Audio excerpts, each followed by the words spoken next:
Hello, my little friends, and welcome back to From Mangoes to Maples, where stories from India travel all the way to your homes here in Canada.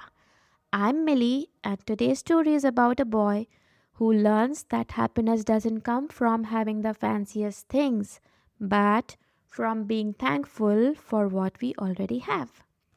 So let's begin. This story is called The Sky Full of Kites. In the colorful city of Ahmedabad, famous for its kite festival, there lived a cheerful boy named Amaan. Every January, when the bright sun filled the sky, the rooftops came alive with kites, hundreds of them, big and small, shining like stars in the daylight. Amaan had a little paper kite that he had made with his father. It wasn't shiny like his friends' glittery ones, and that made him think, I wish my kite looked like theirs. Theirs is big, theirs is glittery, theirs is shiny, mine is boring. He told this a few times to his father. His father then one day gently said, Aman, every kite has its own beauty. Let's see how yours flies. Let's just go and try once. So Aman ran to the roof holding the spool tightly. The wind caught the kite and up it went, twirling, rising, dancing against the blue sky. And for a moment, Aman forgot everything. His plain little kite looked so beautiful up there. Then he noticed a golden kite soaring right beside his. So bright, so grand, and so beautiful. Until suddenly the string of the golden kite snapped, and the shiny kite tumbled down, lost in the streets below. Aman's own kite kept gliding up calmly in the sky. His father said, You see, Aman, it's not the color of the kite that keeps the kite flying. It's how you hold the string.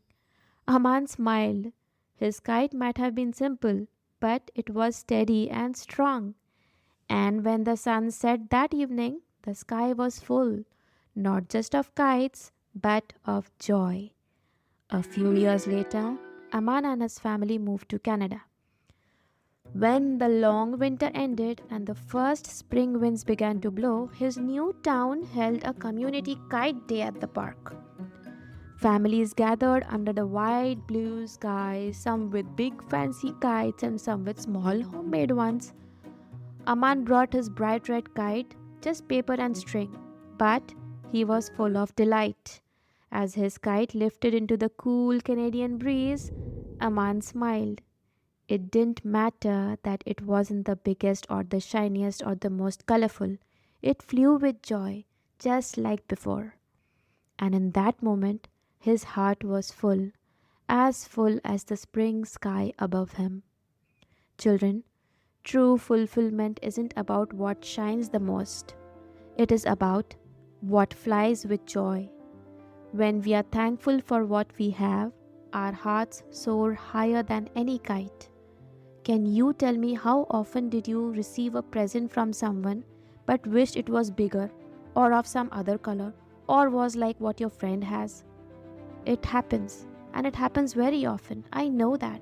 But you can be a happier person and make people around you just as proud and happy by knowing that I have a lot and I have enough. This brings us to the end of today's story, and I hope you learned something beautiful from this story today.